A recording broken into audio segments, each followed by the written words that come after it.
Theresa and Jessica, who are cousins, eagerly anticipated their vacation at a tranquil lakeside cabin, joined by Jessica's new boyfriend Caleb.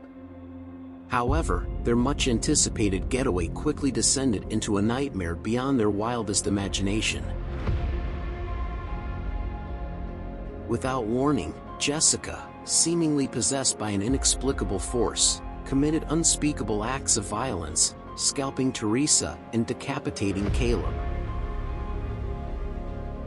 To intensify the horrifying scene, Jessica defied the laws of gravity, levitating ominously above the dark waters of the lake. Meanwhile, a day prior to these shocking events, Beth, a skilled guitar technician, found herself in a state of distress upon discovering her pregnancy. Seeking solace and support, she sought refuge with her sister Ellie, an accomplished tattoo artist and a devoted single mother to teenagers Danny and Bridget, as well as young Cassie. Their humble abode resided within the confines of Mond Apartments, a condemned residential complex nestled in the heart of Los Angeles. As Beth arrived at Mond Apartments, an unexpected earthquake violently shook the entire building. Unbeknownst to its inhabitants, this seismic upheaval unveiled a hidden chamber concealed deep within the basement parking lot. Driven by curiosity, Danny ventured into the enigmatic chamber, stumbling upon a collection of ancient religious artifacts. 3 aged phonograph records dating back to 1923. And an enigmatic book shrouded in mystery. Fueled by the desire to sell the book and assist Ellie and her family, Danny carried his newfound treasure up to his room.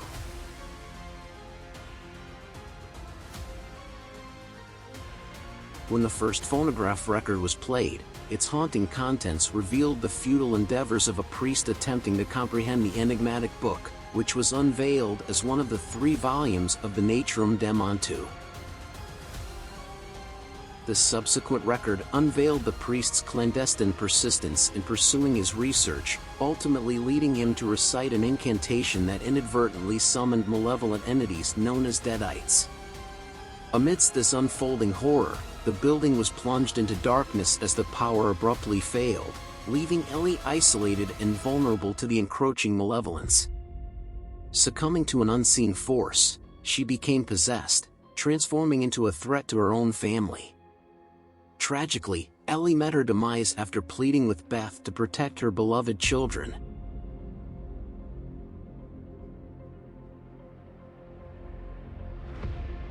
With Ellie's life extinguished, Beth and the neighboring residents of Mond Apartments united to give her a solemn burial within the confines of her own bedroom. However, their attempts to find an escape route were met with despair as they discovered the collapsed staircase, a malfunctioning elevator due to the earthquake, and a blocked fire escape. The dire situation worsened when Ellie, reanimated by supernatural forces, launched a relentless attack, savagely eliminating their defenseless neighbors. Driven to desperate measures, Beth and the children managed to lock Ellie outside the apartment, offering a fleeting respite. But tragedy struck when Ellie, cunningly manipulating Cassie's innocence, coerced her into unlocking the door, thus reigniting her bloodthirsty rampage. Meanwhile, Bridget, previously wounded, succumbed to possession, turning against her own family. In a gruesome struggle, Beth and Cassie fought back, impaling Bridget through the head with a broken broom handle. Seeking answers and a means to rid themselves of the insidious Deadites, Beth turned to the 3rd phonograph record.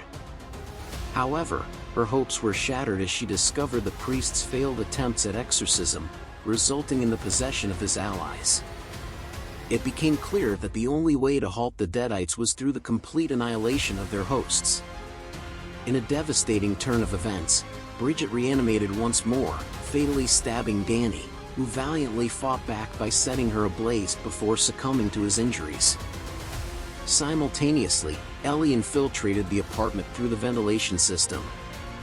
Upon discovering Beth's pregnancy, Ellie became consumed by a twisted desire to rip the unborn child from her sister's womb. In a desperate struggle, Beth and Cassie managed to temporarily incapacitate Ellie, wielding a pair of scissors as their weapon of defense. Heartbreakingly, Ellie's attempts at emotional manipulation proved futile as Cassie accepted the heart-wrenching reality that her mother was irrevocably lost. With Danny and the deceased neighbors now possessed by the malevolent Deadites, their relentless pursuit forced Beth and Cassie to seek refuge in the damaged elevator. The amalgamation of Ellie, Bridget, and Danny into a grotesque and multi-limbed creature, known as the Marauder, ascended the elevator, causing it to fill with blood. The overwhelming weight ultimately caused the elevator to plummet to the ground floor, granting Beth and Cassie a fleeting opportunity to escape into the parking lot. United in their efforts, they forcefully pushed the Marauder's disfigured body into a nearby wood chipper, utterly obliterating the abomination. With their harrowing ordeal finally over, Beth and Cassie emerged from the building, forever scarred by the unimaginable horrors they had witnessed. The following morning, as Jessica prepared to depart for her vacation, an unseen malevolent force viciously attacked her, hinting that the cycle of terror might not yet be fully broken.